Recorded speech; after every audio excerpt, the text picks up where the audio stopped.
May. Pero nung sinet natin, sinabi ko sa system, mayroon din siya.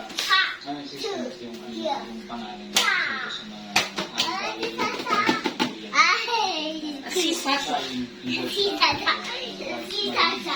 Wanted si BGP sa Korea at pasok sa Interpol-Red Zone dahil sa pagkakaroon ng shabu ang bansa mula rito sa Pilipinas.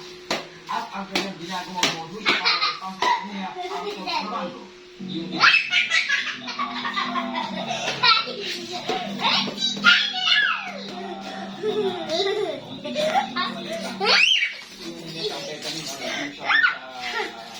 Korea ay napakataas ng step.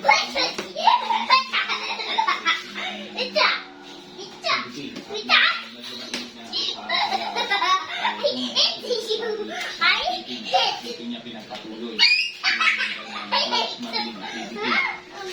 Walang pahalagang pinakaulog sa detention facility ng immigration sa Bikutan.